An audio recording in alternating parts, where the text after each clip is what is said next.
ब्राह्मणों को काम होता है, पहले तो यही किया करते थे कि एक ही जैसा काम करेंगे, तो उनके काम के आधार पर लोगों को ना एक आइडेंटिटी उनकी मिल जाती थी कि वो ब्राह्मण है, तो वो वेद पुराणों को पढ़ने का काम करते हैं। वेदों को पढ़ना और लोगों को पढ़ करके उसके बारे में बताना, इस तरह के जो काम करते थे उनकी कैटेगरी ब्राह्मण बना दी गई। तो ब्राह्मणों का काम क्या होता था? वेदों को पढ़ना और पढ़ाना। सोसाइटी में कॉन्फ्लिक्ट चलते रहेंगे और वो अपने आप को दूसरों से ऊपर समझता रहेगा। तो ये लालच जो है ना, इसके चक्कर में लोगों को डोमिनेट करेगा, वो उल्टे सीधे काम करेगा, बुरे काम करेगा, चोरी करेगा, ये करेगा, वो करेगा। तो कहने का मतलब ये कि ये जो लालच है ना, ये बहुत तरह से हमें एक नेगेटिविटी की तरफ लेकर जाता है। Hello students, welcome back to Mat 24/7। This is Anita Sharma, your history mentor. Student, आज की इस वीडियो में बात करने वाले हैं हमारी क्लास 12 की हिस्ट्री का चैप्टर 3, जिसका नाम है किनशिप, कास्ट एंड क्लास।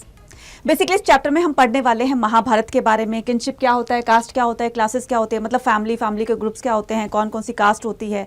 तो इंडियन सब कॉन्टिनेंट में कास्ट को लेकर के अब ये जो है वो क्लासेस बनेगी, मतलब कैटेगरीज बनेगी, राइट। और जो फैमिली का ग्रुप होता है, किस तरह से उस फैमिली के ग्रुप के काम के आधार पर उनको डिवाइड किया जाएगा, महाभारत के बारे में पढ़ेंगे। तो इन्हीं सब चीज़ों को हम जानने वाले इस चैप्टर के अंदर। चैप्टर को, वीडियो को लास्ट तक जरूर देखिएगा, क्योंकि चैप्टर वाकई में बहुत इंटरेस्टिंग है। इससे काफ़ी कुछ आपको सीखने को मिलेगा कि कहां से ये कास्ट वगैरह इमर्ज हुई थी, जो कि अब तक चलती आ रही है ना। तो हम क्या करेंगे, सारी चीजें इस चैप्टर के अंदर पढ़ने वाले हैं, ठीक है। तो बिना टाइम वेस्ट किए हम स्टार्ट करते हैं। लेकिन अगर आप चैनल पर नए हैं तो चैनल को सब्सक्राइब जरूर कीजिए, राइट। चलिए, तो क्या करते हैं, importance of the textual tradition. तो इसके इंट्रोडक्शन पार्ट में हम क्या करने वाले हैं कि देखो, प्रीवियस चैप्टर में हमने क्या देखा, प्रीवियस चैप्टर में हम देखा कि जो इकोनॉमिक और जो पॉलिटिकल जो चेंजेस आ रहे थे लोगों की लाइफ के अंदर, in the previous chapter we saw that there were the several changes. काफी तरह के चेंजेस हो रहे थे, economical changes, social changes, political changes. तो ये हमने प्रीवियस चैप्टर में पढ़ लिया था, किस तरह से नए नए स्टेट्स इमर्ज होते हैं और उन स्टेट्स इमर्जेंस की वजह से राजाज होते हैं, राजा के हाथ में पावर होती है, उनके नॉबल्स होते हैं, उनके मिनिस्टर्स होते हैं। किसी को एक टेरिटरी दे दी, उनको वहां का हेड बना दिया, तो उसके पास पावर आ गई, राइट। और क्या करेंगे, जो कल्टिवेशन करेंगे, जिनके पास लैंड होगी, तो उनके हिसाब से वो कल्टिवेशन करेंगे, तो उनके पास पैसा आता रहेगा, वो अपने ग्रेन को सेल करेंगे। तो देख रहे हैं ना किस तरह के ये चेंजेस आ रहे हैं, पॉलिटिकल, सोशल, इकोनॉमिक चेंजेस आ रहे हैं। इन्हीं की वजह से ही क्या देखा जाएगा, पूरी इंडियन सब कॉन्टिनेंट की सोसाइटी में इस तरह के चेंजेस के आधार पर उनको कैटेगराइज कर दिया गया है, कैटेगराइज कर दिया जाएगा। उनमें जो है वो कास्ट के आधार पर, काम के आधार पर उनको क्या कर दिया जाएगा, डिवाइड कर दिया जाएगा। तो ये जो चेंजेस थे वो 600 BC से 600 CE के बीच में हमने काफी सारे चेंजेस देखे, जो हमने प्रीवियस चैप्टर में पढ़े थे। Some of these changes influence the societies well. For instance, अब देखो इसमें बताया गया है कि the extension of the agriculture into forested area, जो लोग जंगलों में रह करके वहां की जमीनों को, लैंड को साफ क्लियर करके और वहां पर कल्टीवेशन करने लग गए थे। अब उनके पास तो जमीनें ज्यादा होंगी ना, अब वो कल्टीवेशन करेंगे, फिर उसको जो भी प्रोडक्शन निकलेगा उसको सेल करेंगे, या राजा के एजेंट उसको खरीद लेंगे, उनके पास पैसा आएगा, तो धीरे धीरे उनके पास जमीन बढ़ती चली जाएगी, वो एरिया बढ़ता चला जाएगा, तो ये लैंडलॉर्ड्स बन जाएंगे। तो for intense the extension of the agriculture forested area transfer into the life. तो ये जो एग्रीकल्चर से ही क्या होगा, लोगों की जो लोग फॉरेस्ट में रहा करते थे, एग्रीकल्चर की वजह से उनकी लाइफ में काफी सारे बदलाव आएंगे, राइट। तो फॉरेस्ट ड्वेलर की बात हो रही है, उसके साथ साथ में क्राफ्ट स्पेशलिस्ट जो होंगे, तो जो थोड़ा सा उनसे जैसे आर्टिशंस होते हैं जो क्राफ्ट प्रोडक्शन का काम करते हैं, उनके अंदर भी चेंजेस आएंगे। क्राफ्ट प्रोडक्शन मतलब जो मर्चेंट्स वगैरह का काम करते हैं, जिसको हिंदी में क्या बोलेंगे, व्यापारी बोलेंगे, ठीक है। तो often the emergence the distinct social group in the unequal distribution of the wealth sharpened social differences। अब ये inequality देखी जाएगी किस तरीके से, जिनके पास लैंड है वो कल्टीवेशन करेंगे, कल्टीवेशन करने के बाद उनके पास अच्छा खासा प्रोडक्शन निकलेगा, वो सेल करने के लिए मार्केट में जाएंगे। अब उनसे डील करने के लिए वो भी होंगे, मर्चेंट्स भी होंगे, राइट। वो इस तरह का काम करेंगे, बीच में डीलर का काम करेंगे। अब उनका भी स्टेटस अगर देखा जाएगा तो पैसा भी उनके पास ज्यादा आएगा। जो उससे थोड़ा सा नीचे काम करते तो उनको अलग कैटेगरीज बना दी जाएंगी, जो थोड़ा सा और उससे नीचे काम करेंगे उसको अलग कैटेगरीज बना दी जाएंगी। तो इस तरह के सोशल चेंजेस यहां पर देखने को मिलेंगे। ओके, उसके बाद क्या करेंगे हम, उसके बाद देखेंगे the critical edition that Mahabharata था। अभी क्रिटिकल एडिशन क्या होता है, बहुत सारे बच्चों को ये तो पता है कि क्रिटिकल एडिशन, लेकिन क्रिटिकल एडिशन होता क्या है। क्रिटिकल एडिशन होता है कि जब महाभारत को जब लिखा गया था ना, तो वाकई में वो चीजें हुई थी या नहीं हुई थी, इस पर रिसर्च की गई। जो उसमें महाभारत में जो रूल रेगुलेशंस फॉलो किए जाते थे कि राज्य को कैसे चलाना चाहिए, राजा का धर्म क्या होना चाहिए, प्रजा का धर्म क्या होना चाहिए, मैरिज इस टाइप की होनी चाहिए, ठीक है, और वेदों के अकॉर्डिंग क्या इसमें कोई रूल फॉलो किए जा रहे नहीं किए जा रहे, तो इन सब पर ना रिसर्च स्टार्ट की जाएगी, ठीक है, इनको स्टडी किया जाएगा, फिर इनको मैच किया जाएगा अलग अलग टेक्स्ट बुक से। फॉर एग्जाम्पल महाभारत तो थी ही उनके पास में, ठीक है, तो क्या महाभारत में दिए गए रूल्स मनुस्मृति के अकॉर्डिंग फॉलो किए जाते थे या ब्रह्मसूत्र ब्रह्मशास्त्र के अकॉर्डिंग रूल्स फॉलो किए जाते थे, क्या सोसाइटी उसी के आधार पर चलती थी, तो इनको मैच किया जाएगा, तब जाकर के उसको एक कहेंगे ना कि फिर उसको रिकंस्ट्रक्ट किया वाकई में ये चीजें जो हैं बिल्कुल सही थी। तो one of the most ambitious project of the scholarship began in 1919। तो इस पर जो इसका क्रिटिकल एडिशन स्टार्ट किया गया वो 1919 में स्टार्ट किया था। किसने स्टार्ट किया था? वी.एस. शुकांतकर ने, ठीक है, वी.एस. शुकांतकर ने अपनी टीम के साथ इस महाभारत के क्रिटिकल एडिशन को तैयार करने का बेड़ा, जिम्मेदारी, रिस्पॉन्सिबिलिटी अपने कंधों पर ली कि मैं इसका एडिशन तैयार करूंगा, क्रिटिकल एडिशन, ठीक है। ये कौन थे? ये एक संस्कृत स्कॉलर वो थे, संस्कृत स्कॉलर थे। Initiated the task preparing a critical edition of Mahabharata in the several volume running into the, इसमें टोटल जो है वो इस क्रिटिकल एडिशन के टोटल जो है वो 13,000 पेजेस देखे गए। मतलब कि ये दुनिया का लेंथीएस्ट एपिक माना जाता है। आज तक इससे बड़ा कोई भी दुनिया में एपिक नहीं बनाया गया है जो इतने 13,000 पेजेस का ये एपिक बनाया गया है। द प्रोजेक्ट, और इस प्रोजेक्ट में यानी कि इसके क्रिटिकल एडिशन को तैयार करने में लगभग, देख रहे हो, लगभग 47 ईयर्स लग गए थे। 47 ईयर्स कम नहीं होते हैं, ठीक है, तो इसको तैयार करने में इतना टाइम लगा था। उसके बाद हम देखेंगे कि importance of the textual tradition में historian often use to textual tradition to understand the changes economic political process. अब ये जो चेंजेस हो रहे थे ना, पॉलिटिकल और ये इकोनॉमिक चेंजेस हो रहे थे, अब इसी के प्रोसेस से लोगों की लाइफ इफेक्ट करेगी, उससे वो लोग इन्फ्लुएंस होंगे, राइट। तो Mahabharata colossal epic the consisted over the 1 lakh verses. इसमें जब महाभारत को लिखा गया था, स्टार्टिंग में जब लिखा गया था तो इसमें कितने 80,000 वर्सेस थे, मतलब श्लोक वगैरह थे, ठीक है। फिर इसमें और एडिशन की गई, तो और एडिशन की गई तो ये कितना हो गया? 1 लाख हो गया। लेकिन एट प्रेजेंट अगर हम बात करें किसकी, कितने वर्सेस अब प्रेजेंट में है, तो मोर देन 1 लाख में हम लिखेंगे, ठीक है। उसके बाद it was compose over a period of the, तो it was compose over a period about the 1000 years और the 500 BC onwards. 500 BC onwards इसको लिखा जाने लगा। क्लियर है? तो अभी लास्ट में बात करेंगे कि इसके राइटर कौन थे। वैसे तो पता ही होगा वेद व्यास जी थे, ठीक है। इस पे गहन चर्चा करेंगे, इस पर और डिटेल में जाएंगे जब हम इसमें लास्ट में पूरा का पूरा एक वो पैराग्राफ इसमें एक्सप्लेन किया गया है। And some of the story it contain may have been the circulation even the earlier. और जो इसमें स्टोरी मेंशन की गई है किसके अंदर? महाभारत के अंदर जो स्टोरी मेंशन की गई है कि कौरव थे, पांडव थे, उनकी पूरी की पूरी स्टोरी, साथ साथ में फॉरेस्ट ड्वेलर्स के बारे में बताया गया है, लोगों के बारे में जो नॉर्मल लोग रहा करते थे उनको भी एक कहानी के जरिए बताया गया है। तो ये सारी कहानियां जो भी उसमें महाभारत में रीडर को एक समझ पैदा करने के लिए मेंशन की गई है। तो इस तरह की कहानियों को काफी कुछ सीखने को मिलता है कि पहले किस तरह से पास्ट में लोग रहा करते थे और क्या क्या चीजें वहां पर हुआ करती थी। नेक्स्ट बात करते हैं kinship and the marriage, many rules and the right practices. तो सबसे पहले हम इसमें बात करेंगे किसी finding out about the families. तो फैमिली के बारे में बात करते हैं। तो ये जो किनशिप था ना, बेसिकली अब इस चैप्टर की शुरुआत यहां से होती है। तो जो हमने इंट्रोडक्शन पढ़ा था वो पढ़ लिया। अब यहां शुरुआत होती है कि families are usually part of the large network of the people. Family क्या होती है? फैमिली, अब जैसे हमारी फैमिली इधर है, ठीक है, एक शर्मा फैमिली, यादव फैमिली है, फिर कोई और फैमिली है, फिर कोई और फैमिली है ना। तो जो फैमिली का ग्रुप होता है उसको क्या कहा जाता है? उसको किनशिप कहा जाता है। जैसे देखो फैमिली में क्या होता है? मेंबर होते हैं। अब ये क्या है? ये फैमिली मेंबर है, 1 2 3 4 जो भी फैमिली के मेंबर है, तो इनको ये मिलकर क्या बनाते हैं? ये मिलकर के एक फैमिली बनाते हैं, ठीक है। ये फैमिली हो गई, मेंबर्स मिलकर क्या बनाएंगे? फैमिली बनाएंगे। और इसी तरह से फैमिली का जो ग्रुप होगा, ये फैमिली है, ये फैमिली, ये फैमिली, ये फैमिली, ये फैमिली, इनका जो ग्रुप होगा वो क्या कहलाएगा? वो कहलाएगा किनफॉक। Clear?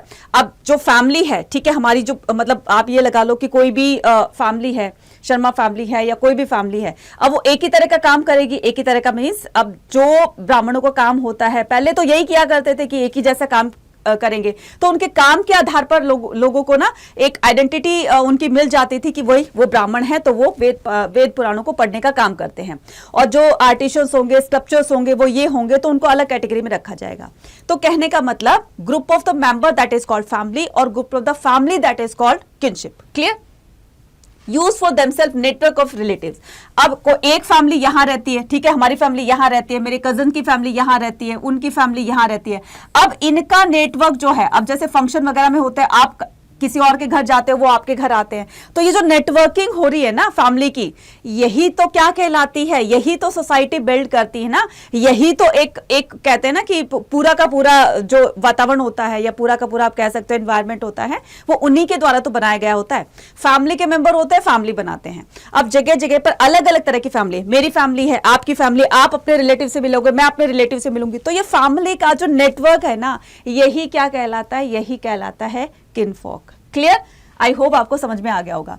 Family tie often the regarded as the natural and the base of the. अब ये फैमिली जो होती है ना, ये क्या होते हैं, नेचुरल भी होते हैं, regarded as the natural and the based on blood. ठीक है, तो बेस्ड ऑन ब्लड होती है, मतलब एक दादाजी हैं, फिर उनके क्या है, एक दादाजी हैं, फिर उनके 2 या 3 बेटे हैं, फिर उनके भी बच्चे होते हैं, फिर उनके भी बच्चे होते हैं, तो कहीं ना कहीं ये ब्लड रिलेशन हुआ कि नहीं। ठीक है, इन्हीं को ही फैमिली कहा जाता है।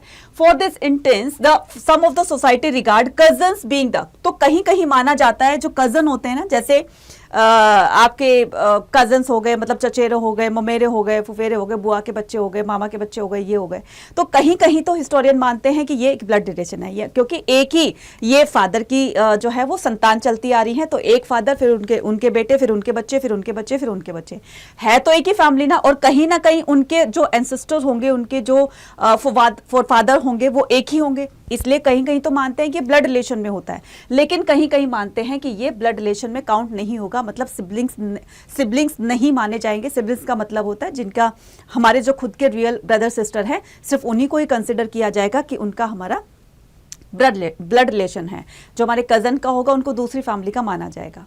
तो बस इसी में क्या है, दोनों में बता दिया गया, दोनों के पॉइंट ऑफ व्यू से।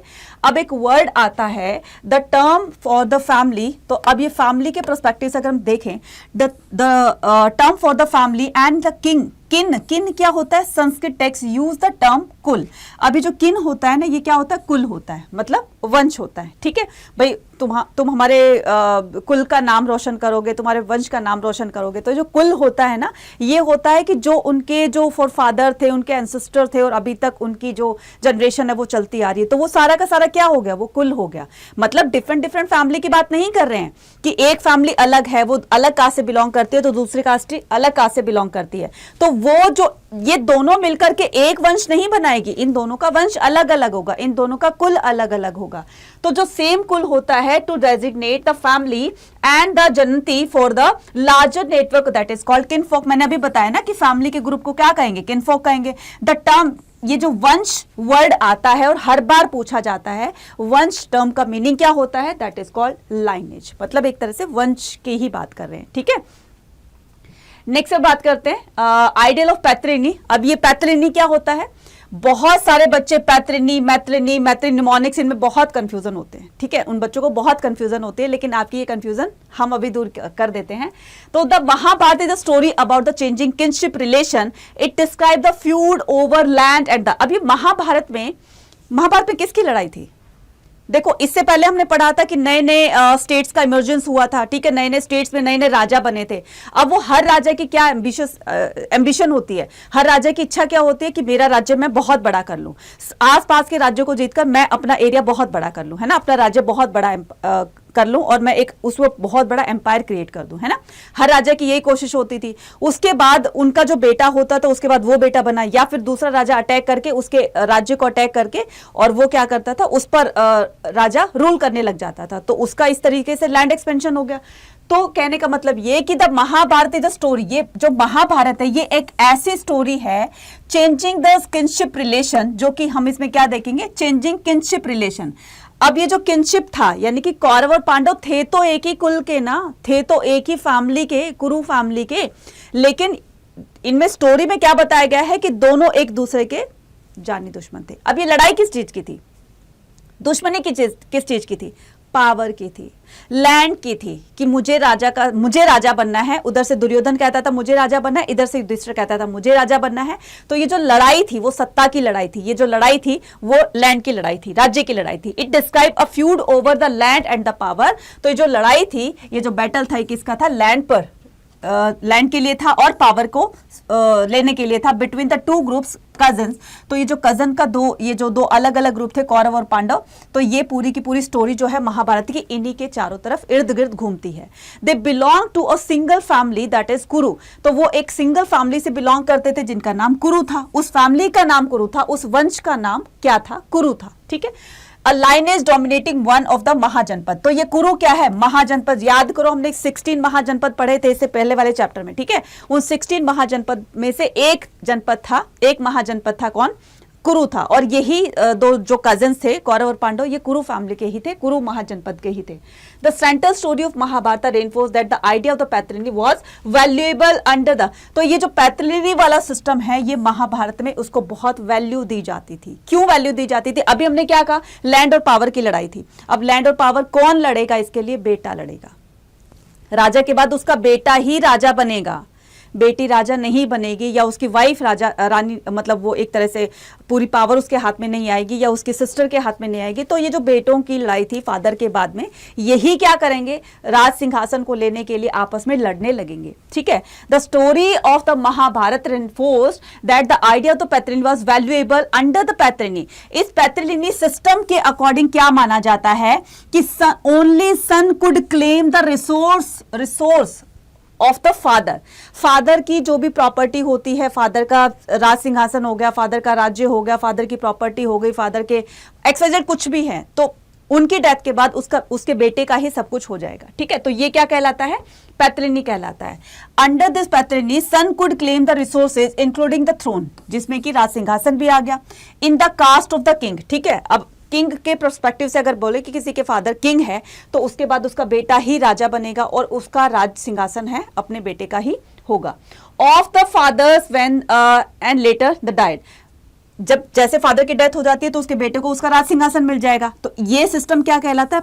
पैतृनी कहलाता है। यानी कि पापा, पहले ये फादर हैं, फादर जो है वो राजा हैं, फिर उसके बाद उसका बेटा राजा बनेगा, यानी कि सन राजा बनेगा, फिर उसका सन, फिर उसका सन, फिर उसका सन, एंड सो ऑन। ठीक है, इस तरीके से बस वो सिस्टम जो है वो चलता रहेगा। Matriliny is the term used in the, ये तो था पैतृनी। अब हम बात करते हैं किसकी? मैत्रिनी। मैत्रिनी क्या कहता है? It is the term used when the descendant is traced through the mother. जो मदर के वंश को बताते हैं, वो वाला सिस्टम क्या कहलाता है? वो कहलाता है मैत्रिनी। जैसे कि किसी की मतलब मदर है, वो उनके हस्बैंड नहीं है, मतलब वो राजा नहीं है, और वो सारा कार्यभार जो राज सिंहासन का है वो खुद राज सिंहासन पर बैठी है। ठीक है, जब उसका बेटा राजा बनेगा तो वो उसके मम्मी के मतलब वंश से जाना जाएगा कि इनकी मम्मी जो है इस वंश की है। जैसे कोई रानी होती है, वो लिच्छवी वंश की है, वो ये है वो है, तो उनकी जो आइडेंटिटी है, अगर वो अपने मदर के नाम के, मतलब अपने मदर के वंश के नाम से जाना जाता है, तो उस सिस्टम को क्या कहा जाता है? मैत्रिनी। सिंपल सा वर्ड है कि मैत्रिनी जो मदर के वंश को बताए, पैतृनी जो फादर के वंश को बताए। क्लियर है? Now patriliny is evident. Patriliny word का यूज जो है वो ऋग्वेद में भी हमें मिलता है। तो पैतृनी वाला सिस्टम ऋग्वेद में भी मेंशन किया गया, इसका मतलब ये ऑथेंटिक है, और इसी के अकॉर्डिंग जो है महाभारत रामायण वगैरह में राजा रूल किया करते थे, और इसी के अकॉर्डिंग फादर के बाद सारी प्रॉपर्टी बेटे की हो जाती थी। नेक्स्ट आता है रूल्स ऑफ द मैरिज में हम क्या करेंगे? रूल्स ऑफ द मैरिज पढ़ेंगे। तो 8 टाइप की मैरिजेस होती थी। ठीक है, कितने टाइप की? 8 टाइप्स की मैरिजेस होती थी। ठीक है, तो जिसमें 4 को कंसिडर किया जाता था गुड में, 4 को कंसिडर किया जाता था बैड में। ठीक है, अब जैसे बहुत तरह की मैरिजेस होती है ना, जैसे अभी आज के टाइम की अगर बात करें तो लव मैरिज हो गई, अरेंज मैरिज हो गई। अरेंज को बहुत अच्छा समझा जाता है। ठीक है, लव मैरिज पहले के टाइम में तो इसको बहुत बुरा माना जाता था, लेकिन आजकल तो आम बात हो गई है। तो बहुत तरह की मैरिजेस, 8 टाइप की मैरिजेस यहाँ पर बताई गई है। एक मैरिज वो होती है कि कोई राजा है, वो किसी दूसरे राज्य पर अटैक करने के लिए गया है, तो वहाँ की बहू बेटियों को अपने साथ में ले आते थे। ठीक है, बिना शादी किए वो उनके महलों में रहने लगती थी, तो ये तो जबरदस्ती वाला काम हो गया। और कोई शादी नहीं करना था तो जबरदस्ती उसको अपहरण कर लाते थे, एक इस तरह की जबरदस्ती वाली शादी हो गई थी। राइट, और गंधर्व विवाह होता है, बहुत मतलब 8 टाइप की मैरिजेस होती हैं। और हमारे इसमें मनुस्मृति में टोटल 4 टाइप की शादियां अच्छी बताई गई हैं। कौन कौन सी? एक तो फर्स्ट, ठीक है, एक तो फर्स्ट जिसमें जो है वो फादर अपनी मर्जी से अपनी मतलब बेटी की शादी करता है, ठीक है, और साथ में बहुत सारा दहेज देता है, ये करता है, वो तो ये हो गया, ठीक है। दूसरी क्या है, फोर्थ है, ठीक है, 4 है, 5 है, 6 है, ठीक है, फोर्थ है, 5 है, 5th है और 6th है। तो ये जो है किसमें, इसमें मनुस्मृति में इन 4 शादियों को गुड में कंसिडर किया गया है, ठीक है। तो son were important for the, अच्छा ये फर्स्ट मैंने बता दिया। फोर्थ में कैटेगरी में क्या आता है कि जो है बहुत सारा मतलब लड़का लड़की को अपना आशीर्वाद देकर, जिसमें कोई लेना देना नहीं होता, एक ये वाली तरह की शादी होती है। जैसे आपने देखा होगा ना कि बहुत सारे कपल्स की इकट्ठी शादी करते हैं, मतलब एक सामाजिक तौर पर, है ना। अगर लड़का लड़की दोनों गरीब घर से हैं तो बस उनको कुछ नहीं दिया जाता, जाकर के मंडप में शादी करवा देते हैं, कुछ ऐसी। तो इसको भी अच्छा माना गया है, ठीक है। एक वो होता है कि बेटी के साथ बहुत सारा धन देकर और उसको क्या बोलते हैं, लड़के को देते हैं, या लड़कों एक तरह से ना मतलब लड़की की तरफ से काफ़ी, लड़की के जो पेरेंट्स होते हैं वो काफ़ी सारा धन देकर और अपने साथ उस मतलब अपनी बेटी के साथ में काफ़ी सारा धन देकर लड़के को देते हैं। और एक तरह ये तो जैसे स्वयंवर वगैरह हो गए ना, इस तरीके से कि लड़की अपनी मर्जी से शादी कर सकती है, तो स्वयंवर वगैरह का इसमें आप एग्जाम्पल दे सकते हो, ठीक है। तो son were important the continuity for the patrilineage. अब पैट्रिनी के लिए सन को ही ज्यादा इंपॉर्टेंट दी जाएगी ना कॉन्टिन्यूटी के लिए। मतलब अगर किसी फैमिली में सन नहीं है तो इसका मतलब ये कि उनका आगे वंश नहीं चला जाएगा, ठीक है। यही तो मानते थे और आज भी यही मानते हैं कि अगर बेटा नहीं है, बेटी है तो बेटी तो शादी करके अपने घर चली जाएगी, ठीक है। बेटा नहीं है तो वो फैमिली वहीं पर ही रुक जाएगी, उसका आगे वंश नहीं चलेगा, राइट। तो पैट्रिनी सिस्टम के लिए सन का होना बहुत ज़रूरी होता था। और ये जो आर्य लोग होते थे, बड़े बड़े राजा महाराजा होते थे, जब ये हवन यज्ञ वगैरह करवाते थे तो 2 चीज़ों की कामना किया करते थे, प्रेयर किया करते थे भगवान से। कौन कौन से, एक तो सन होता था कि हे भगवान मुझे सन की प्राप्ति हो जाए, और दूसरा कौन सा होता था, हॉर्स की, मुझे हॉर्स दे दो। सन जो है उनके कुल को आगे बढ़ाने के लिए काम आता था, मतलब इसलिए उनके प्रेयर करते थे। और हॉर्स जो है उनकी आर्मी में काम आता था कि जब हॉर्स अगर मेरी आर्मी में होंगे तो मैं बड़े से बड़े दुश्मन को हरा सकता हूं। तो इन 2 चीज़ों की प्रेयर वो भगवान से किया करते थे। Daughters had no claim. अच्छा, उसके बाद डॉटर को कोई जो है वो राइट नहीं था कि वो अपने फादर की प्रॉपर्टी पर कोई क्लेम कर सके। Marrying them into a family outside the king was considered desirable. Marrying them into the family outside, तो जैसे परिवार, दूसरे परिवार में उनकी शादी होती है तो इसको गुड में कंसिडर किया गया है। जैसे एक ही फैमिली में ना हो करके, मुस्लिम्स में तो ऐसा होता है कि जो कजिन्स होते हैं, मतलब मामा के बच्चे होते हैं, चाचा के बच्चे होते हैं, उनके साथ में हो जाती है। लेकिन इनमें हमारे हिंदुओं में क्या होता है कि हमारी जो गोत्र वगैरह होते हैं उनसे ना मैच करके वो दूसरी फैमिली में अगर शादी करती, कास्ट वही रहेगी लेकिन दूसरी फैमिली में शादी करनी होती है, तो उसको अच्छे में कंसिडर किया गया है। दिस सिस्टम, तो ये जो सिस्टम होता है इसको एक्सोगेमी कहा जाता है, ठीक है। कौन सा, जो आउटसाइड ऑफ द यूनिट होता है, मतलब एक फैमिली, सेम फैमिली में शादी ना करके दूसरी फैमिली में शादी करते हैं, उसको क्या कहा जाता है, एक्सोगेमी कहा जाता है। इसका लिटरल मीनिंग होता है आउटसाइड ऑफ द यूनिट, ठीक है। यूनिट से बाहर या फैमिली, दूसरी फैमिली में की गई शादी क्या कहलाती है, एक्सोगेमी कहलाती है। इसी तरह से एंडोगेमी होता था। तो एंडोगेमी का मतलब क्या होता है, एंडोगेमी मतलब कि विद इन द, ठीक है। तो इसमें आप विद इन कर दोगे, विद इन द यूनिट, यानी कि फैमिली के अंदर की गई शादी को क्या कहा जाता है, एंडोगेमी। एक्सोगेमी, एंडोगेमी हो गया।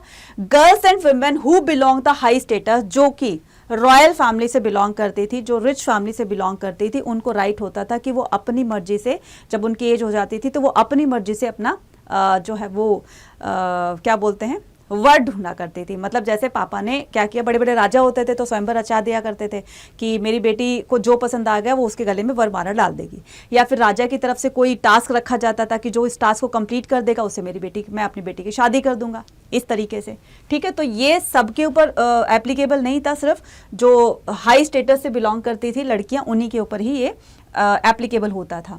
500 BC these norms were compiled in the Sanskrit. तो इस तरह के नियम जो है वो संस्कृत भाषा में लिखे गए धर्मसूत्र में मेंशन किए गए हैं। और इनको लिखने वाले कौन थे, इनको किसने कंपोज किया था, कंपाइल किया था, तो ये किया था ब्राह्मणों ने, ठीक है।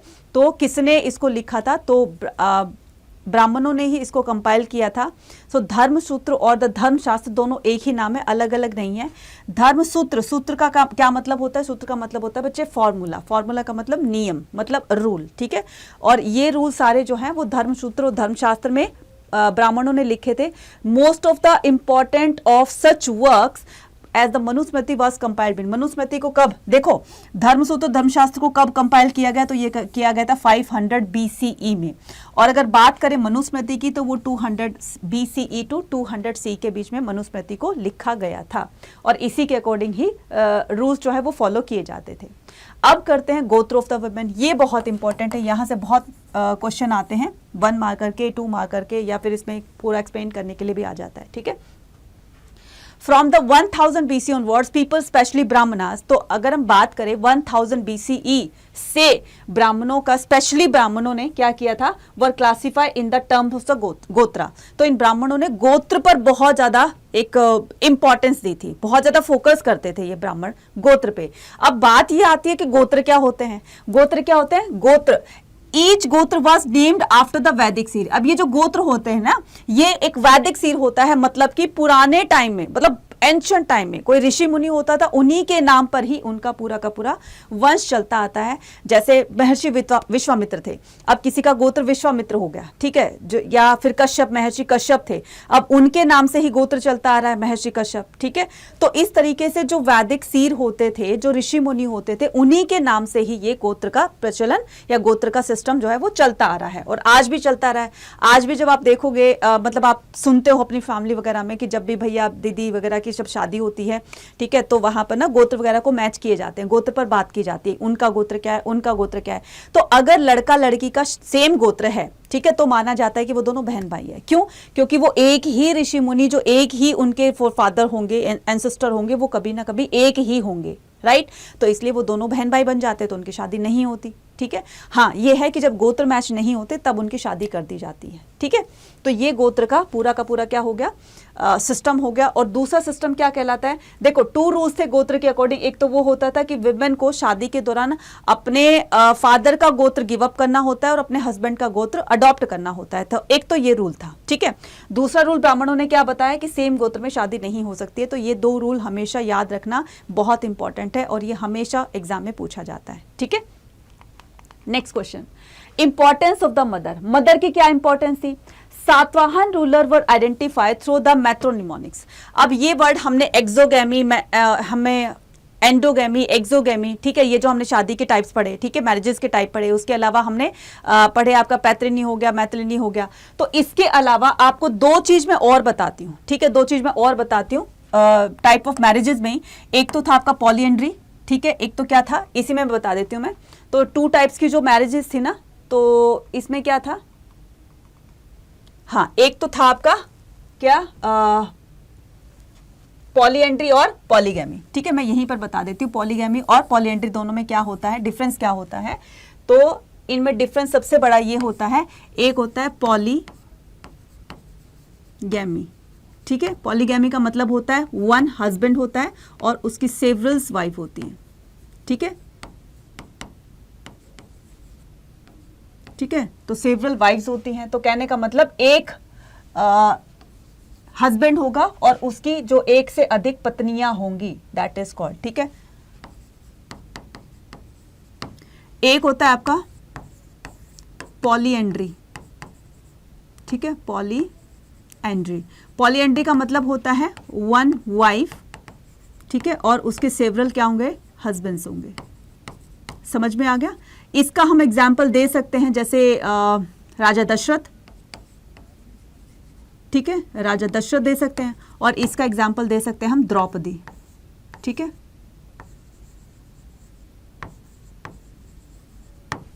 क्लियर? तो पॉलीगैमी, पॉलीएंड्री, ये भी मैरिज के ही टाइप्स हैं। ठीक है, तो पॉलीगैमी में क्या होता है, एक हस्बैंड होता है, एक पति होता है, बहुत सारी उसकी पत्नियां होती है। फॉर एग्जाम्पल राजा दशरथ हो गए, राजा दशरथ की 3 रानियां थी, सुमित्रा, केकई और कौन सी थी, सुमित्रा, केकई और तीसरी कौन सी थी, नाम लिख के बताना। ठीक है, हाँ, और क्या हो जाएगा, पॉलीएंड्री कौन से थे, पॉलीएंड्री का मतलब होता है एक वाइफ होती है, उसके बहुत सारे हस्बैंड होते हैं। For example Draupadi. हाँ, कौशल्या, केकई और सुमित्रा। ठीक है, 3 रानियां थी ना। हाँ, गुड। अभी द्रौपदी थी, इनके 5 पांडव पति थे, तो ये इस तरह से शादी में ही क्या किए जाएंगे, कंसिडर किए जाएंगे टाइप्स ऑफ मैरिजेस में, राइट। गोत्र का हमने पढ़ लिया था। अब क्या करेंगे, मैट्रिनिमोनिक्स के प्रोस्पेक्टिव से हम क्या पढ़ने वाले हैं, Satavahana ruler identify through the matronymics. ठीक है, ये वर्ड सुन लेना बच्चे, यहां से क्वेश्चन आते हैं। मैट्रोमोनिक्स क्या होते हैं, named derived from that the mother, यानी कि अपनी मदर के नाम से ही उनका नाम, उनकी पहचान होती है। फॉर एग्जाम्पल यहाँ पर दिया हुआ है, जैसे गौतमी पुत्र शातकर्णी, ठीक है, राजा विशिति पुत्र समी श्री पुलुमई, एक आता है गौतमी पुत्र सिवी श्री याना सातकानी, उसके बाद है माद्री पुत्र स्वामी सक्सेना। तो ये क्या है, ये सारे के सारे ना अपनी मदर के नाम से ही जाने जाते हैं। मतलब कि गौतमी पुत्र शातकर्णी, इनका एग्जाम्पल लेते हैं। ये क्या है, गौतमी पुत्र है, मतलब इनकी मदर का नाम क्या था, गौतमी था, गौतमी का पुत्र था ये, और इसका नाम क्या था, श्री शातकर्णी। ठीक है, तो ये इनकी जो आइडेंटिटी थी, इनके नाम की जो आइडेंटिटी थी, वो अपने मदर के नाम से ही होती थी। तो ये तो था मतलब मैट्रोनिमोनिक्स, यानी कि नाम के पर्सपेक्टिव से अपने नाम के आगे जब वो अपनी मदर का नाम लगाते थे, अपनी मदर का नाम पहले लगा करके फिर बाद में अपना नाम लगाते थे, उस सिस्टम को क्या कहा जाता है, मैट्रोनॉमिक्स कहा जाता है। ठीक है, मैट्रोनिमिक्स कहा जाता है। तो मैट्रोनिमिक्स का मतलब होता है जब कोई राजा अपने नाम के आगे या कोई भी पर्सन अपने नाम के आगे अपनी मदर का नाम लगाता है और उसी से उसकी आइडेंटिटी होती है, दैट इज कॉल्ड मैट्रोनिमिक्स, राइट। लेकिन अगर थ्रोन के पर्सपेक्टिव से अगर हम बात करते हैं, राज सिंहासन के पर्सपेक्टिव से बात करते हैं, तब ये मदर का नाम, मतलब उसमें ये जो सिस्टम है ये उसमें काम नहीं आता था, फिर तो पैत्रिनी वाला सिस्टम ही लगाया जाता था, लागू किया जाता था। तो ये पूरा का पूरा क्या है, मैट्रोनिमिक्स है। ठीक है, नाउ अब क्या करते हैं, social differences with in and beyond the framework. अब ये देख रहे हो, इस तरह से सोसाइटी में ना कैटेगरीज बना दी जाएंगी। कौन कौन सी, ब्राह्मण, क्षत्रिय, वैश्य और शूद्र। काम के आधार पर अब इनको डिवाइड कर दिया जाएगा। The धर्मसूत्र धर्मशास्त्र contain the rules, the ideal occupation of the 4 categories varnas. धर्मसूत्र क्या कहता है, धर्मसूत्र एंड द धर्मशास्त्र contain the rules about the, उसमें रूल्स बनाए गए हैं about the ideal occupation, कि जो जो काम कर रहा है उसी के आधार पर उनकी जातियां डिसाइड कर दी गई। क्लियर। अब कोई आर्टिशन है, वो मूर्तियां बनाने का काम कर रहा है, कोई क्या है, कोई एग्रीकल्चर का काम कर रहा है, ठीक है, मतलब कल्टीवेशन का, खेतीबाड़ी का काम कर रहा है, वो अलग हो गए। तो उनके काम के आधार पर उनकी कैटेगरीज को डिवाइड कर दिया जाएगा। ठीक है, तो ब्राह्मणास वर सपोज टू, अब जो ब्राह्मण होंगे, जो लोगों को पढ़ने, वेदों को पढ़ करके लोगों को समझाना, ऐसा काम किया करते थे। वेदों को पढ़ना और लोगों को पढ़ करके उसके बारे में बताना, इस तरह के का जो काम करते थे उनकी कैटेगरी ब्राह्मण बना दी गई। तो ब्राह्मणों का काम क्या होता था, वेदों को पढ़ना और पढ़ाना। क्षत्रियों का काम होता था वॉरफेयर में एंगेज होना, मतलब जो राजा होते थे वो क्षत्रिय फैमिली के होते थे और वो अपनी प्रजा को प्रोटेक्ट करेंगे। तो ये जो उनका धर्म, उनकी ड्यूटी जो है वो फिक्स कर दी गई थी कि जो क्षत्रिय होंगे वो क्या करेंगे, वही राजा बनेंगे और वो अपनी प्रजा को हमेशा प्रोटेक्ट रखेंगे। नेक्स्ट आता है आपका वैश्यास। क्या होता है, देवर एंगेज्ड इन द एग्रीकल्चर। वैश्यास में कौन कौन सी कैटेगरी आ जाएगी, जो एग्रीकल्चर करते हैं, जो पेस्टलिज्म करते हैं, पशुपालन करते हैं, जो ट्रेड करते हैं, वो थर्ड कैटेगरी में आ जाएगी। फोर्थ कैटेगरी शूद्रास वर असाइंड ओनली 1 ऑक्यूपेशन। शूद्रों को ओनली एक ही काम बोला गया था कि तुम्हें अपने से ऊपर की 3 सर्विसेज को, अपनी 3 कैटेगरीज को अपनी सर्विसेज देनी है। इसके अलावा तुम्हें कोई काम अपनी मर्जी से नहीं करना है। सिर्फ तुम्हारा काम क्या है, ब्राह्मण, क्षत्रिय, वैश्य को ही अपनी सर्विसेज देनी है, इन 3 कैटेगरी को। बाकी तुम्हें कोई और काम नहीं करने की इजाजत है। ठीक है, नेक्स्ट मूव ऑन करेंगे। तो नॉन क्षत्रिय, अब माना जाता है, जैसे ब्रह्मसूत्र ब्रह्मशास्त्र में कहा गया कि क्षत्रिय ही जो है वो राजा बन सकते हैं। क्यों, क्या कोई और राजा नहीं बन सकता? तो इस बात को झूठा साबित किया जाएगा जो अलग अलग कास्ट के राजा बनेंगे। जैसे कि मान लो according to the shastras only, तो शास्त्र के अकॉर्डिंग तो क्षत्रिय ही राजा बन सकता है। ठीक है, तो बुद्धिस्ट टेक्स्ट और सजेस्टेड दैट द मौर्य। अब यहां पर एक चीज बात पूछी जाएगी, इस तरह से several importance ruling the lineage probably different origin. तो बहुत सारी जातियों के लोग, मतलब जो ब्राह्मण होंगे या फिर वैश्यास होंगे या फिर शूद्रास होंगे, तो इन कैटेगरी से भी मतलब जो है वो राजा बनेंगे। और इस बात को झूठा साबित कर देंगे कि किसने कहा कि राजा क्षत्रिय ही बन सकता है। जिसके अंदर वो कैपेबिलिटी होगी, जिसके अंदर जो राजा बनने की क्वालिटी होगी, वो बन सकता है। अगर उसने कोई बहुत बड़ा काम कर दिया अपनी बुद्धि से, अपने चतुराई से, अपने बल से, अपनी पावर से, तो वो राजा बन सकता है। उसके अंदर अगर वो क्वालिटी है कि वो लोगों की रक्षा कर सकता है तो वो राजा बन सकता है। ठीक है, इसी बात को प्रूफ करेंगे। Buddhist text suggested that, Buddhist text ने सजेस्ट किया कि जो मौर्य थे ना तो वो क्षत्रिय थे, लेकिन ब्राह्मणों का कहना है कि मौर्य ब्राह्मण नहीं थे बल्कि वो लो ओरिजिन थे, मतलब कि वो शूद्र थे। शुंग और कण्व जिन्होंने मौर्य डायनेस्टी, जिन्होंने मौर्यों को रिप्लेस किया था, मौर्य डायनेस्टी मतलब मौर्य रूलर के बाद में उनको रिप्लेस करके कौन आए थे, ये शुंग और कण्व आए थे। अब ये बाय कास्ट क्या थे, ये ब्राह्मण थे। ठीक है, now other ruler such as the Shakas, तो दूसरी अगर हम बात करें, ये जो शक थे, शक रूलर थे जो कि सेंटर, जो इंडिया के ओरिजिन नहीं थे, मतलब इंडिया के नेटिव नहीं थे, ये बाहर से आए थे, ये आउटसाइडर थे, आकर इन्होंने भी तो रूल किया ना। तो Shaka who were came from the central Asia were regarded the mlechchha, तो इनको बोला गया मलेच्छास। और ये मलेच्छा कौन होते हैं, मलेच्छा वो होते हैं, इनको बर्बेरियन बोला गया, मलेच्छा बोला गया, और इनको आउटसाइडर बोला गया। किसने, ब्राह्मणों ने। मलेच्छा कौन होते हैं, जिनको संस्कृत बोलनी पढ़नी लिखनी नहीं आती है, they don't know about Sanskrit. ठीक है, they don't know about the Sanskrit, ना संस्कृत बोलना जानते हैं, ना पढ़ना जानते हैं, ना लिखना जानते हैं, दैट इज कॉल्ड मलेच्छास, बर्बेरियंस और आउटसाइडर। ठीक है, अब ये बार बार आपको ना सेंट्रल एशिया का नाम इसमें बताया जाएगा।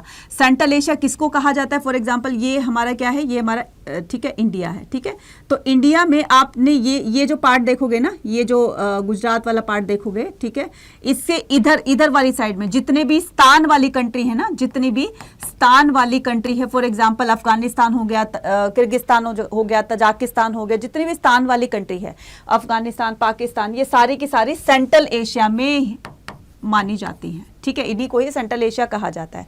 तो ये वहां से आए थे शक, और इन्होंने आकर के इंडिया पर रूल करने लगे। अब इनको ब्राह्मणों ने क्या कहा, बर्बेरियन और मलेच्छास कहा। नेक्स्ट मूव ऑन करते हैं, तो नेक्स्ट क्या हो जाएगा, नेक्स्ट हो जाएगा jatis and the social mobility in the brahmanical theory. Brahmanical theory के according jati like the varna was based on the birth. Brahmanical theory ये कहती है कि जो जातियां हैं या जो वर्ण हैं, जाति वर्ण एक ही बात है, ठीक है, was based on the birth. तो ये बर्थ के आधार पर, मतलब कि कोई अगर ब्राह्मण के घर में पैदा हुआ है तो वो ब्राह्मण कहलाएगा, क्षत्रिय के घर में क्षत्रिय कहलाएगा, वैश्यों के घर में, शूद्र के घर में तो वो उसी तरह के कहलाएंगे। तो while the number of the varna was fixed for, बहुत सारे जो जातियां थी वो इन वर्णों में, 4 वर्ण के अंदर जो है वो फिक्स कर दी गई थी। लेकिन कुछ ऐसे भी लोग थे जो इन जातियों में फिट नहीं बैठते थे। ठीक है, इन जातियों में फिट नहीं बैठते थे, मतलब वो अलग अलग तरीके का काम करते थे। 4 तरीके के काम हमने बता दिए। वेदों को पढ़ने पढ़ाने का काम ब्राह्मण करेंगे, क्षत्रिय करेंगे, वो अपनी प्रजा की रक्षा करेंगे, वॉरफेयर में एंगेज देंगे, गिफ्ट लेंगे और देंगे, इस तरह का काम करेंगे। जो वैश्यास होंगे वो एग्रीकल्चर करेंगे, जो मर्चेंट्स होते हैं, ट्रेडर होते हैं, वो सारी 3rd कैटेगरी में मेंशन किए जाएंगे। और जो शूद्र थे वो क्या करेंगे, अपने से ऊपर की 3 कैटेगरीज को अपनी सर्विसेज देंगे। फॉर एग्जांपल स्लेव वगैरह का काम, ये जो दास दासियों का काम होता है, नौकरी का काम होता है, नौकर चाकरों का, तो वो वही करेंगे। ठीक है, इसके अलावा कुछ कैटेगरीज ऐसी थी जो कि इनमें कुछ काम ऐसे थे जो कि इन चारों के अलावा बहुत ही अलग थे। ठीक है, जैसे कौन कौन से, जैसे निषाद थे। निषाद कौन होते हैं, जो फॉरेस्ट ड्वेलर थे, उनकी जाति को तो पता ही नहीं वो क्या किस तरह का काम करते हैं, तो वो अलग ही तरीके का काम करेंगे, जो भी फॉरेस्ट एक्टिविटी होती है उस तरह का काम करेंगे। तो इसको ब्राह्मण में रखा जाए, क्षत्रिय में, शूद्र में या वैश्य में रखा जाए, नहीं पता तो इनकी अलग जाति बना दी। नेक्स्ट आता है ये जो स्वर्णकार होते हैं, इनका भी नहीं पता था, इनकी भी अलग जाति बना दी जाएगी। Were classify as the brahmanical authority as they did not easily fit for the 4-fold varna system. Next आता है system without the varna, society without the varna system. There were some communities whose social practice were not influenced. कुछ लोग ऐसे होंगे जो ब्राह्मणों के बताए हुए रूल्स पर नहीं चलना चाहते हैं। वो कहते हैं कि जो ब्राह्मणों ने रूल बनाए हैं वो बिल्कुल निराधार है, ऐसे बना दिए उन्होंने। कौन कहता है कि ये काम वो दूसरा कोई नहीं कर सकता, दूसरी कोई कास्ट का नहीं कर सकता। क्षत्रिय है वो दूसरी कास्ट का कोई राजा नहीं बन सकता, क्यों बन सकता है। शूद्र को क्यों बोला गया है कि तुम्हें कोई और काम नहीं करना, ऊपर से अपनी 3 कैटेगरीज को ही अपनी सर्विसेज देनी है। तो जो ब्राह्मणों के रूल को नहीं मानते हैं तो वो जाकर के जंगलों में रहने लगे। अगर वो राज्य के अंदर रहेंगे तो उन्होंने ब्राह्मणों के रूल को, ब्रह्मसूत्र को, ब्रह्मशास्त्र के अकॉर्डिंग चलना पड़ेगा। वो कहते हैं हम नहीं मानते इन रूलों को, नहीं मानते तो तुम जाओ। तो वो जाकर के फॉरेस्ट में रहने लगे। तो उन्हीं फॉरेस्ट ड्वेलर्स में से एक जो जाति बनी वो थी निषाद जाति, और इसी निषाद जाति से बिलोंग करते थे एकलव्य। ठीक है, जो कि गुरु द्रोणाचार्य के शिष्य माने जाते हैं, और गुरु द्रोणाचार्य की कमिटमेंट थी ना कि अर्जुन को उस दुनिया का सर्वश्रेष्ठ धनुधारी बनाना है। उनसे भी मच बेटर था ये कौन, एकलव्य। जब इन्होंने देखा कि वो एक एनसीईआरटी में एक पैराग्राफ दिया हुआ है ना, पूरा का पूरा एक टेक्स्ट दिया हुआ है कि किस तरह से गुरु द्रोणाचार्य ने एकलव्य का राइट हैंड का थंब अपनी गुरु दक्षिणा में मांग लिया था। तो इनको डर था कि इन्होंने जब इनका टेस्ट लिया, टेस्ट कैसे लिया कि एक मुझे तुम्हारा टेस्ट लेना है कि मैं देखना चाहता हूं कि तुम मेरे शिष्य हो, और मेरे शिष्य जो है वो धनुर्विद्या में मैं बहुत उनको अच्छी तरह से मैं उनको शिक्षा दीक्षा देता हूं, तो अगर तुम मेरे शिष्य हो तो तुम जो है मैं टास्क दूंगा तो उसको कंप्लीट करके दिखाओ। उन्होंने कहा ठीक है। टास्क कैसा दिया कि एक दूर कहीं जाकर ना एक डॉगी जो है बार करता हुआ जा रहा था, तुम्हें मैं तुम्हारी आंखों पर पट्टी दूंगा और तुम्हें सिर्फ उसकी आवाज सुन करके और उस पर तीर चलाने, उसके मुंह को बेदना है। ठीक है जी, हो गया। तब जैसे उन्होंने वो टास्क रखा और गुरु द्रोणाचार्य ने उसकी आंख पर पट्टी बांध दी एकलव्य पर, और एकलव्य ने सिर्फ उसकी डॉग की आवाज सुनी थी और 1 बाय 1 7 एरोज से उसका मुंह जो है वो बांध दिया। तो वो डॉग जैसे ही पांडवों के पास से निकला, पांडव बड़े हैरान हो गए, यार ये कौन धनुर्धारी आ गया जिन्होंने इतनी अच्छी जिन्होंने शिक्षा ली है, तो कौन से गुरु से शिक्षा ली है। तो ये जानने के लिए वो उस डॉग के पीछे पीछे चल जाते फिर आते हैं तो वहां पर गुरु द्रोणाचार्य और एकलव्य वहां पर खड़े हुए थे। तो उन्होंने देखा जब तक गुरु द्रोणाचार्य अपनी गुरु दक्षिणा में इनसे उनका राइट हैंड का अंगूठा मांग चुके थे, थंब मांग चुके थे, और एकलव्य ने बिना सोचे समझे अपने गुरु को हाथ जोड़ करके कि आपने मेरे को अपना शिष्य बना लिया, यही मेरे लिए बहुत है, और आप जो भी गुरु दक्षिणा मेरे से लोगे मैं फौरन आपको दे दूंगा। तो उन्होंने राइट हैंड का थंब, ताकि वो धनुष बाण ना चला सके, तो इस वजह से उन्होंने गुरु दक्षिणा में ये मांगा। तो इस तरह के जो एकलव्य था वो कौन सा था, निषाद जाति से बिलोंग करता था। Sometimes who spoke non Sanskrit language labelled the mlechchha. मैंने बताया था ना, जो संस्कृत बोल पढ़ लिख नहीं सकते उनको मलेच्छा कहा गया, उनकी भी अलग कैटेगरी बना दी। ठीक है। Emergence of the varna, the brahmanical consider some people as being outside that system and the classified that the untouchables. एक और कैटेगरी होगी जिसको बोला जाएगा अनटचेबल्स। अनटचेबल्स कौन होंगे, जिनके मतलब कहते हैं ना अस्पृश्य जाति जिसको बोलते हैं, जिनके छूने मात्र से वो अपने आप को अपवित्र समझ जाया करते थे। जब आपको पता है जब वो गांव में, मतलब उनको गांव से बहुत बाहर रखा जाता था, अलग से कोने में रखा जाता था कि तुम्हें गांव के अंदर एंट्री भी नहीं करना है, रहने की तो बहुत दूर की बात है। तो उनको बिल्कुल गांव से अलग रखा जाता था, उनको कुएं से पानी नहीं भरने दिया जाता था, उनकी परछाई तक वो अपने ऊपर नहीं पड़ने देते थे। परछाई तक पड़ने से वो अपने आप को अपवित्र मानते थे, गंगा जल वगैरह छिड़कते थे कि भाई हम तो पवित्र हो गए हैं, हमें तो पाप लग जाएगा, ये वो करके। और जब वो किसी काम से, राजा के किसी काम से जब वो गांव के अंदर कभी कभार उनको एंटर करना होता था, तो पहले ही ड्रम बीटिंग स्टार्ट हो जाती थी, सुनो सुनो सुनो गांव वालों सुनो, ये आ रहा है गांव के अंदर, सभी अपनी खिड़कियां दरवाजे बंद कर लो, इनकी परछाई भी नहीं पड़नी चाहिए। इतना लोगों के साथ में डिस्क्रिमिनेशन किया जाता था। तो मनुस्मृति में इनकी जो ड्यूटी थी चांडाल्स की वो बताई गई है। चांडाल्स कौन होते हैं बच्चे, चांडाल्स होते हैं जिनको गांव से बिल्कुल अलग रखा जाता था, मतलब ये अनटचेबल्स की ही कैटेगरी में आएंगे। They had to live the outside of the village, use discarded. तो इनको बोला गया था कि तुम्हें जो है, मतलब ये लोग जो लोगों के जो पुराने बर्तन हो जाते थे, टूट फूट जाते थे, तो उन्हीं को ही ये यूज किया करते थे। ठीक है। उसके साथ साथ में ये उन्हीं के जैसे डेड बॉडीज के साथ में वो क्लोथ्स वगैरह लेकर आते हैं, उसके कपड़े लेकर आते हैं, तो ये वही क्लोथ्स पहना करते थे। कौन, चांडाल। तो जो डिस्कार्डेड थिंग्स होती थी, फेंकी हुई छोड़ी हुई चीजें होती थी, उनको यूज किया करते थे। क्लोथ वियर करते थे, जो डेड बॉडीज के साथ आते थे, जो जिनके पुराने कपड़े हो जाते थे, फटे पुराने, गांव वाले उनको निकाल कर उनको दे दिया करते थे, तो वही पहना करते थे। और इनको बोला गया था कि तुम्हें और किसी मेटल की ज्वेलरी या ऑर्नामेंट्स नहीं पहनने हैं, तुम्हें सिर्फ आयरन से बनी ही ज्वेलरी पहननी है। ठीक है। तो इस तरीके से इनके कामों को या इनकी ड्यूटी को फिक्स कर दिया गया था। नेक्स्ट कहता है control over the resources and the status, gender, access to property. तो मनुस्मृति में कहा गया है कि जो पैटर्नल स्टेट होता है, पैटर्नल स्टेट किसको बोलते हैं, पैटर्नल स्टेट बोलते हैं फादर की प्रॉपर्टी को। ठीक है। तो मैं यहाँ पर लिख देती हूँ फादर्स प्रॉपर्टी। ठीक है, फादर्स प्रॉपर्टी, फादर की प्रॉपर्टी को पैटर्नल स्टेट बोला जाता है। और सिर्फ ये जो पैटर्नल स्टेट होता था ये सिर्फ बेटों में ही डिवाइड होता था, बेटी इस पर क्लेम नहीं कर सकती थी। फॉर एग्जांपल कि जैसे मान लो एक फादर के 4 बेटे हैं, ठीक है, एक फादर के 4 बेटे हैं और ये उनकी प्रॉपर्टी है। अब ये फादर की पूरी प्रॉपर्टी जो है वो 4 बेटों में डिवाइड हो जाएगी। तो बेटा 1 2 3 4 ये 4 बेटे हैं, लेकिन पहले वाले बेटे को जो है वो थोड़ा सा रेशो ज़्यादा दिया जाएगा। क्यों? क्योंकि ये घर का एल्डर होता है। ठीक है, ये सबसे बड़ा होता है। ठीक है, बड़ा होता है और इसके ऊपर ना घर की जिम्मेदारियां ज़्यादा होती है, जो मेजर डिसीजन दिए जाते हैं, कुछ किया जाता है, तो इनको थोड़ा सा रेशो ज़्यादा दिया जाता है। राइट। तो जो पैटर्नल स्टेट होता है equally divide amongst the son after the death of the parents. तो पेरेंट की डेथ के बाद प्रॉपर्टी उनके बेटों में बढ़ जाती है, ठीक है, with specially share the eldest. तो जो एल्डेस्ट होता था उसको स्पेशल शेयर दिया जाता था। Women could not claim the share of the resource, these resources women, अच्छा इनको तो ऐसे मिल जाती थी, इनको ऐसा पैसे मिल जाता था, ऐसी प्रॉपर्टी मिल जाती थी। व्हाट अबाउट गर्ल्स, लड़कियों के लिए क्या होता था? लड़कियों के लिए भी था, अच्छा ठीक है, कुछ ना कुछ तो था। तो ये था क्या? स्त्रीधन। अब ये स्त्रीधन क्या होता है? शादी के दौरान जो लड़की को अपने पेरेंट्स की तरफ से, ठीक है, लड़की को मैरिज के दौरान अपने पेरेंट्स की तरफ से जो सामान मिलता है, ठीक है, ज्वेलरी मिलती है, कपड़े मिलते हैं और बहुत सारी ऐसी चीज़ें होती हैं, वो लड़की का खुद का अपना होता है। इसको ना तो कोई उसके इन-लॉज क्लेम कर सकते हैं कि ये तो मेरा है, तुम मतलब जिसके साथ उसकी शादी हुई है वो क्लेम कर सकता है उसका हस्बैंड कि ये तो सारा का सारा मेरा है। नहीं, लड़की चाहेगी तो वो अपने हस्बैंड को दे सकती है अपनी मर्जी से, अगर वो चाहेगी तो अपने बच्चों को दे सकती है, अगर वो चाहे तो अपने इन-लॉज को दे सकते, लेकिन जबरदस्ती उससे कोई नहीं छीन सकता, ठीक है। लेकिन अब तो ये पैटर्नल स्टेट वाला सिस्टम चेंज हो गया है, तो अब बेटी भी उतनी ही हकदार है जितने बेटे हैं फादर की प्रॉपर्टी में, ठीक है ना। अब तो सुप्रीम कोर्ट ने भी ग्रीन सिग्नल दे दिया इसको। स्त्रीधन समझ में आ गया, जो बेटी को उसकी शादी के दौरान उसके पेरेंट्स की तरफ से दिए जाते हैं, ठीक है। नेक्स्ट आता है varna and the access to the property.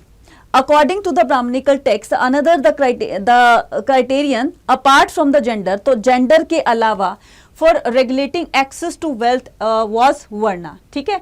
तो ये क्या होता था? For regulating access to the wealth was varna. The only occupation prescribed the shudras was servitude. तो देखो, इनको शूद्र को बोला गया था कि तुम्हें कोई और काम नहीं करना है, सिर्फ तुम्हें क्या करना है, while a variety of the, कि तुम्हें सिर्फ एक ही काम करना है कि अपने से ऊपर की 3 वर्ण को अपनी सर्विसेज देनी है, जबकि उन तीनों को ये राइट था, कि वो कोई भी ऑक्यूपेशन अपनी मर्जी से कर सकते हैं। They were listed, they servitude while a variety of the occupation were listed. उनके लिए तो कामों की पूरी लिस्ट बना दी गई, तुम कोई भी काम कर सकते हो, लेकिन शूद्रों को बोला गया तुम अपने से ऊपर की 3 कैटेगरी को सिर्फ तुम अपनी सर्विसेज दोगे, तुम्हें इसके अलावा कोई काम नहीं करना है, तो इनके लिए फिक्स कर दिया गया। नेक्स्ट आता है शेयरिंग द वेल्थ। अब ये वेल्थ कैसे शेयर होगा, मतलब जो धन है वो कैसे शेयर होता है? Alternative scenario, the Varna system people either claimed or the were assigned the status on the basis of their wealth, ठीक है। तो कई बार ऐसे भी होता था, ठीक है, ये कैटेगरीज के अकॉर्डिंग तो डिवाइड कर दिया, ठीक है, ये तो था बर्थ के आधार पर, लेकिन अब क्या ऑक्यूपेशन के आधार पर लोगों को एक आइडेंटिटी दी जाएगी। कुछ लोग ऐसे बोलेंगे ना कि ऐसा क्यों होता है कि वही लोग वो काम कर सकते हैं जो एक बार ब्राह्मणों ने फिक्स कर दिए। तो अगर कोई अपनी मेहनत से अगर वो ऊपर उठ रहा है तो उसके लिए भी तो कुछ सोचना चाहिए ना। तो कुछ ऐसे लोग होंगे जो अपनी मेहनत से नीचे, मतलब लो ओरिजिन से उठ करके, और उनके पास बहुत ज्यादा पैसा होगा, ठीक है, तो उनके लिए भी तो कुछ कैटेगरीज बनी होंगी ना, उनका भी तो स्टेटस सोसाइटी के अंदर थोड़ा ऊंचा होना चाहिए। तो in alternative scenario to the varna system, तो वर्ण सिस्टम के अकॉर्डिंग जो है इसके अलावा एक और अल्टरनेटिव दिया जाएगा। क्या? एक तो हमने देख लिया बर्थ के आधार पर, एक हमने देख लिया काम के आधार पर। तो अब यहां पर देखेंगे कि people either claimed or were assigned the status on the basis of wealth, कि जिनके पास जितना पैसा होगा उसी हिसाब से स्टेटस उनका बताया जाएगा। आज का वो ले लो ना, प्रेजेंट टाइम ले लो। प्रेजेंट टाइम में अगर कोई लो ओरिजिन है और उसके पास पैसा है, दुनिया सलाम करेगी उसको, है कि नहीं? और कोई बहुत ऊंची कास्ट का है, कोई ब्राह्मण है, मतलब बहुत ही ऊंची कास्ट का है, पैसा नहीं है उसके पास, दुनिया नहीं पूछेंगी तू कौन मैं कौन।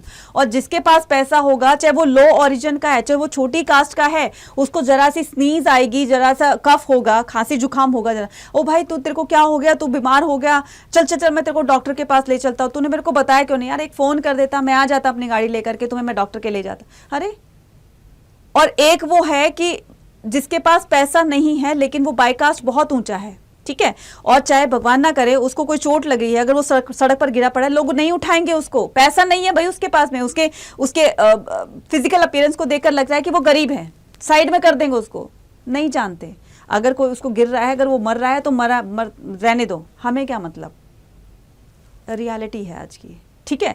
तो यही इसी बात को वो लोग क्लेम करेंगे कि ऐसा क्यों होता है भाई, जिनके पास पैसा है अब उनके लिए भी तो कुछ ना कुछ होना चाहिए।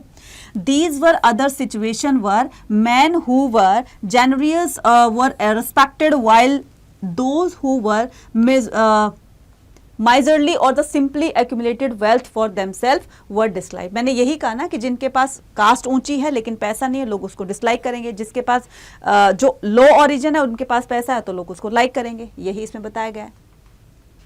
सोशल कॉन्ट्रैक्ट में हम क्या पढ़ेंगे? सोशल कॉन्ट्रैक्ट में हम बात करेंगे the Buddhist also develop an alternative understanding of the social inequality. Buddhist में भी इस बात को मेंशन किया गया है कि सोसाइटी के अंदर बहुत सारी इनइक्वालिटीज फैल रही थी, और यही चलकर जब हम आगे नेक्स्ट चैप्टर में पढ़ेंगे, थिंकर्स जब आएंगे, बौद्धिज्म और जो जैनिज्म आएगा, वो लोगों की इस तरह की बातों को जो है वो एक सही डायरेक्शन देगा कि लोग इस तरह से जो इनइक्वालिटी फैली हुई थी ना उसको कहीं ना कहीं बैलेंस करने की कोशिश करेंगे। Buddhist also develop an alternative understanding of the social inequality and institutions required to regulate the social conflict, right. तो इन्हीं से क्या होता है? सोशल कॉन्फ्लिक्ट्स बढ़ते हैं बच्चे, ठीक है। एक दूसरे से लोग झगड़ा करने लगते हैं, एक दूसरे को अब्यूज करने लगते हैं। पैसा है किसी के पास तो वो अपने आप को बहुत पावरफुल समझता है, जो बाय कास्ट ऊंचा है, पैसा नहीं है तो वो उसको डोमिनेट करने की सोचता है। तो इस तरह से सोशल कॉन्फ्लिक्ट बढ़ने लगते हैं। अकॉर्डिंग टू मिथ ऑफ सुत पिटक, तो सुत पिटक में गौतम बुद्ध की टीचिंग था, गौतम बुद्ध की टीचिंग्स को पूरा का पूरा सुत पिटक में मेंशन किया गया है। सो दे सजेस्टेड, तो सुत पिटक में एक मिथ है, एक बात बताई गई है कि दे suggested that the human beings initially had not fully involve the bodily form and the world of the plant was also not fully develop.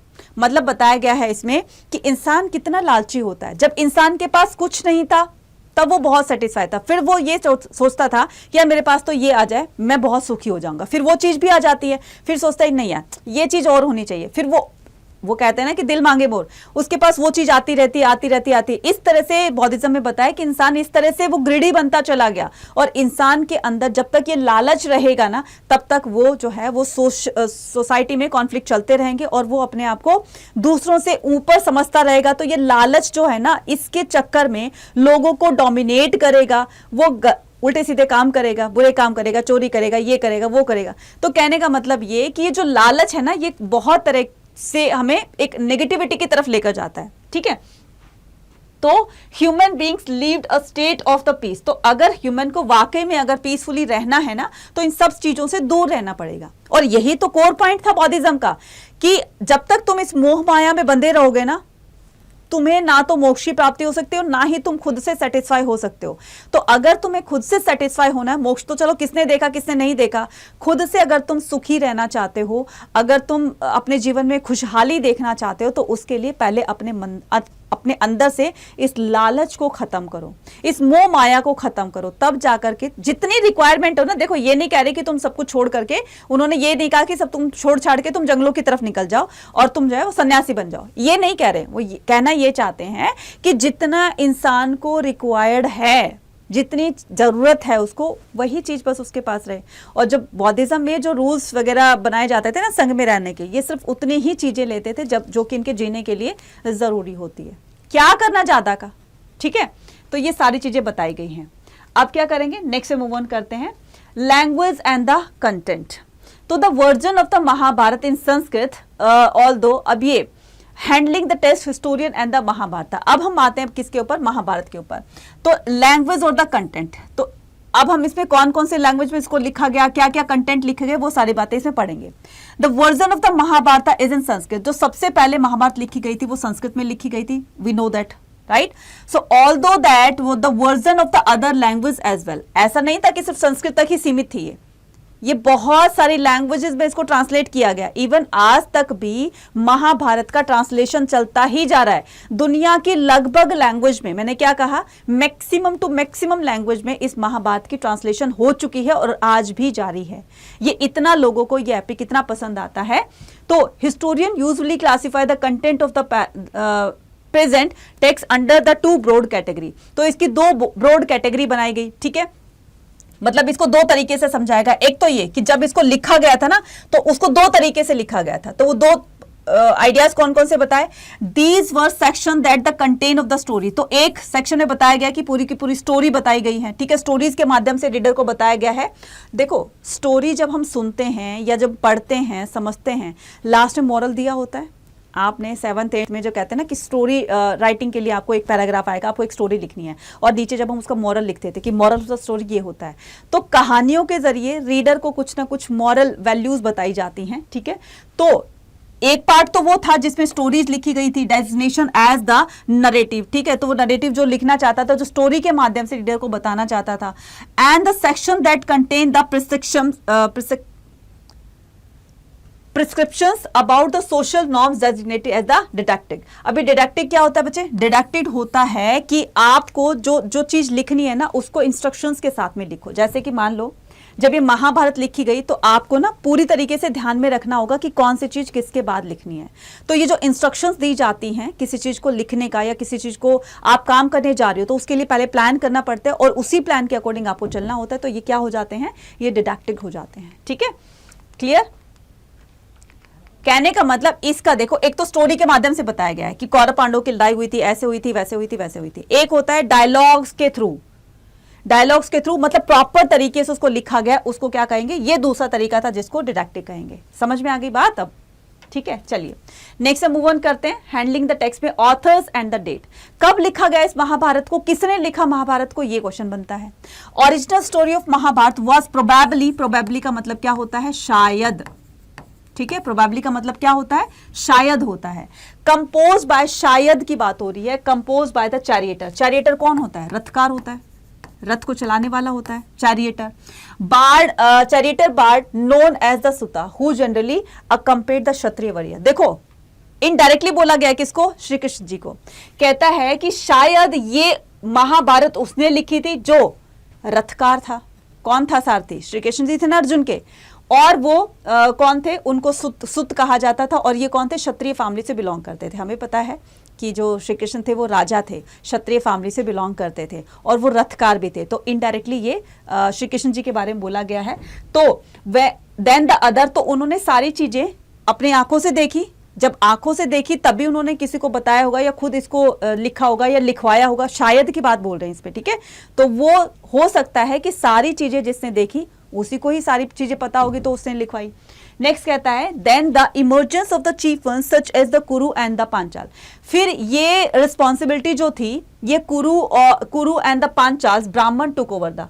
तो ये जो कुरु और पांचाल के बीच में ये सारी चीजें जब हो रही थी, मतलब उन्होंने भी तो ये सारी चीजें आंखों से देखी थी ना। धृतराष्ट्र थे, संजय थे, भीष्म पितामह थे, ये थे वो थे, सारी चीजें उन्होंने भी तो देखी थी ना जब ये उनके सामने हो रही थी। तो ब्राह्मण स्पेशली जो एक लाइव टेलीकास्ट था वो तो श्री कृष्ण ने देखा था, पूरा का पूरा युद्ध उन्होंने देखा था, पांडवों के साथ भी रहा करते थे, ठीक है। तो फिर ये जो पूरा महाभारत लिखने का जो एक पेड़ा था, एक जिम्मेदारी थी, तो ब्राह्मणों ने सोचा हम लिखते हैं, ठीक है। तो ये क्या कहता है कि then with the emergence of the chief such as the, और जैसे जैसे ये महाजनपदास बने, ठीक है, जैसे कुरु हो गया, पांचाल हो गया, ठीक है, इन्हीं में ही सारी चीजें हो रही थी, और ब्राह्मण हो गया, इन्होंने रिस्पॉन्सिबिलिटी ली कि हम इस महाभारत को एक राइटिंग के थ्रू, यानी कि हम इस पे लिखना स्टार्ट करेंगे। इन द नेक्स्ट फेज, तो नेक्स्ट फेज की बात हो रही है 200 BC to 200 CE, growing the importance of the worship of the lord Vishnu. जैसे जैसे लॉर्ड विष्णु को लोग भगवान की तरह से उसको जो है उनका वर्शिप करने लगे, उनकी पूजा पाठ करने लगे, ठीक है। Led to the identification lord Krishna, तो उन्होंने लॉर्ड कृष्णा जो कि उसके मेन जो है एक सेंटर पॉइंट थे किसका? महाभारत का। With him subsequently between the 200 to 400 CE large didactic sections resembling the Manusmriti was added। लेकिन अगर आपको मोटा मोटा तरीके से मैं बताऊं तो महाभारत was composed by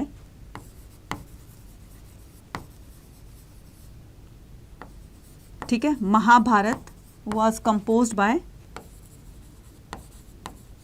ठीक है, तो आपको क्या लिखना है? वेद व्यास, महर्षि वेद व्यास, बस आपको ये लिखना है, ठीक है, आपको सिर्फ ये लिखना है महर्षि वेद व्यास, ठीक है। अब क्या करेंगे?